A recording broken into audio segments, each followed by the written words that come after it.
사순절 28의 날입니다. 여러분 모두를 예수 그리스도의 이름으로 축복합니다. Day 28 기도를 멈춰라 라는 제목을 가지고 마태복음 25장 23절의 말씀으로 시작합니다. 잘하였도다 착하고 충성된 종아. 아멘. 10년 전쯤 나의 기도 생활에 일대 전기를 마련한 한 가지 사건이 있었다. 조지타운 대학에서 IVF 간사로 일하는 제레미가 나와 함께 어떤 소그룹에서 기도를 드리고 있었다. 빠듯한 예산을 운영해야 했던 제레미는 자신의 대학 사역에 컴퓨터 한 대가 필요하다고 말했다. 기도 모임이 끝나기 직전이었으므로 나는 그 제목을 위해서도 함께 기도하자고 제안했다. 하지만 기도를 시작하자마자 주님께서 기도를 그만두라는 마음을 주셨다. 그리고 이렇게 말씀하시는 것 같았다. 왜 나에게 구하느냐? 너에게 남는 컴퓨터가 한 대 있지 않느냐? 나는 기도를 하다 말고 제레미에게 우리가 그것에 대해 기도할 필요가 없다고 말했다. 그리고 나에게 남는 컴퓨터가 한 대 있으니 그것을 사용하라고 했다. 자신이 충분히 할 수 있는 일을 하나님께 간구하는 경우가 적지 않다. 자기 힘으로 얼마든지 할 수 있는 일인데 하나님께 해달라고 매달린다. 그리고는 왜 하나님이 응답하지 않으시는지 의아해한다. 하나님은 우리가 할 수 있는 일을 대신 해주는 분이 아니다. 인간의 힘으로 가능한 영역까지 도와달라는 기도를 좋아하지 않으신다. 인간의 힘으로 불가능한 것을 도와달라고 해야 좋아하신다. 그래야 하나님이 모든 영광을 받으시지 않겠는가? 개 중에는 전혀 기도할 필요가 없는 것들이 있다. 이웃을 사랑해야 할지 말아야 할지에 대해서는 기도할 필요가 없다. 너그럽게 베풀고 희생으로 섬기는 문제도 기도할 필요가 없다. 누군가 우리 힘으로 도와줄 수 있다면 그것도 기도할 필요가 없다. 다른 뺨을 돌려대고 심리를 가지는 문제도 기도할 필요가 없다. 하나님은 이미 그런 문제들을 어떻게 해야 할지를 말씀해 주셨다. 기도가 일종의 영적 나태가 되는 경우가 있다. 그때는 기도하기를 멈추고 행동에 돌입해야 한다. 프로그램에 대한 기도를 그만두고 신청서를 작성하라. 당신이 상처 준 친구에 대한 기도를 그만두고 그에게 전화를 걸라. 동료에 대한 불만을 그치고 그를 위해 기도하라. 선교사를 위해 기도만 하지 말고 후원금을 보내라. 나는 피터 마샬 전 상원의원을 존경한다. 그가 상원위원회에서 드렸던 개회기도는 언제 들어도 감동적이다.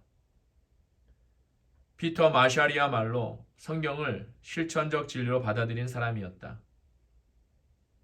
그의 기도이다. 복음서를 펼치고 읽다가 무언가를 하라는 지시가 나오면 곧바로 밖에 나가서 그것을 행한 뒤에 다시 그 내용을 읽는다면 어떤 일이 일어날지 궁금하다. 복음서의 말씀 중에는 애매하고 이해하기 어려운 대목들이 있다. 그러나 문제는 그런 어려운 내용들이 아니다. 매우 쉬운 내용들, 오해할 여지가 없는 내용들을 실천하지 않는 게 문제다. 결국 그 말은 우리의 문제가 무엇을 해야 할지 몰라서 생기는 문제가 아니라는 것을 보여준다. 무엇을 해야 할지는 너무도 잘한다. 다만 하려고 하지 않을 뿐이다. 부디 내가 말하는 것을 오해하지 말기 바란다. 무엇을 위해서든 기도하라. 열심히 기도하라. 그러나 어떤 경우에는 기도를 그치고 행동에 나서야 할 때가 있다. 우리가 범하는 큰 실수 중에 하나는 우리가 하나님을 위해 해야 할 일을 우리 대신 하나님께 해달라고 간구하는 것이다. 이건 역할이 뒤바뀐 것이다. 예를 들어 주변의 누군가에게 양심의 가책을 느끼게 하는 것은 성령이 알아서 할 일이시지 우리가 할 수 있는 일이 아니다. 마찬가지로 우리 스스로 할 수 있는 일을 하나님께 해달라고 해도 안 된다. 그와 같은 분별력이 모자라서 영적으로 답답해하는 사람들이 많다.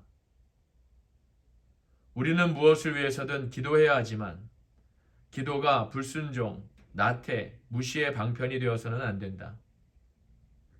모든 것이 하나님께 달린 것처럼 기도하되 모든 것이 우리에게 달린 것처럼 일해야 함을 명심하라.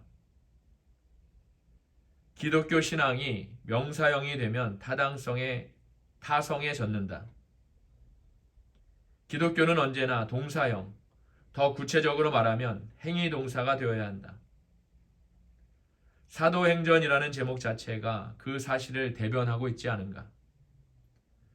사도행전은 생각이나 말의 책이 아니라 행동의 책이다.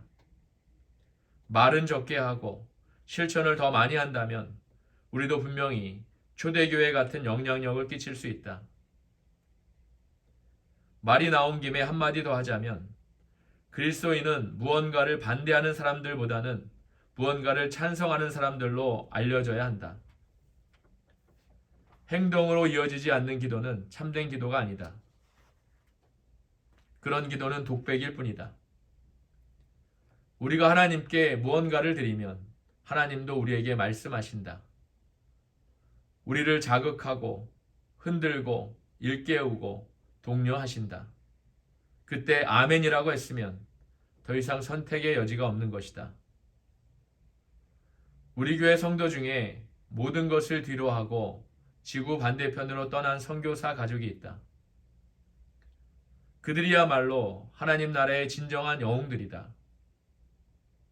몇 해 전에 이름이 베키인 자매는 하나님이 주신 열정을 갖고 인도의 한 작은 마을로 들어갔다. 자신이 목격한 불의를 위해 기도만 하기보다는 그에 대해 뭔가를 해야 한다고 생각했기 때문이었다. 그의 고백이다. 나는 인신매매를 통해 성노예가 된 여성들과 어린이들을 위해 일하려고 인도로 갔다. 그 대부분의 여성은 네팔인이었지만 인도로 끌려와 악명 높은 홍등가에서 강제로 매춘을 하고 있었다. 그들이 낳은 아이들은 매춘굴에서 태어나 폭력과 간광과 굶주림 외에는 아무것도 알지 못하고 자랐다. 내가 그 여성들을 그런 상황에서 구출해 줄 수는 없었지만 생존과 자녀들을 위해 소망과 힘을 줄 수는 있었다. 나는 무용치료센터를 운영하며 그들의 몸과 영을 연결시켜 하나님의 아름다운 피조물로서 자신을 새롭게 볼 수 있도록 도와주었다. 우리가 일했던 지역은 극도로 가난하고 말라리아가 창궐하는 곳이었다. 나는 인신매매 반대 운동을 펼치는 사람이었으므로 인신매매단이나 매춘업자들에게는 공공의 적이 되어 있었다.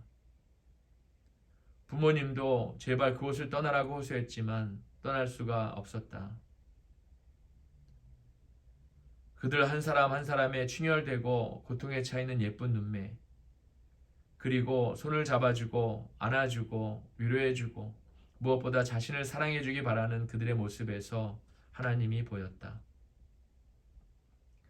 모든 사람 안에 하나님의 형상이 있음을 정말로 믿는다면 왜 그 믿음대로 행하지 않는가? 왜 우리는 가난한 사람들과 고아와 가부와 창녀들에게서 얼굴을 돌리는 건가? 물론 그들에게 기도와 위로가 필요한 건 사실이지만 기도만으로 모든 고통을 해결할 수는 없다. 하나님은 인간을 위해 기도하라고 아들을 보내신 것이 아니라 인간을 위해 행동하라고 아들을 보내셨다. 직접적으로 악을 행하는 사람보다 나를 더 화나게 하는 것은 행동하지 않으므로 불의를 방관하는 사람들이다. 예수님은 하나님의 말씀을 행동으로 실천하셨다. 그러므로 우리도 같은 일을 또 이러한 일들에 삶을 바쳐야 마땅하다.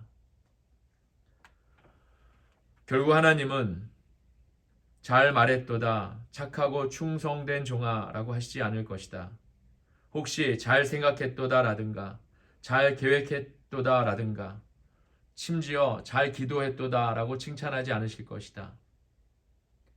오직 그분은 우리에게 잘하였도다 착하고 충성된 종아 라고 칭찬하실 것이다. 아멘. 오늘의 기도 전략입니다. 기도만 하지 말고 뭔가를 해보라. 아멘. 오늘도 하나님께서 주신 귀한 말씀을 가지고 오늘 하루도 승리하시고 은혜가 충만하신 그런 하루가 되시기를 예수 그리스도의 이름으로 축복합니다.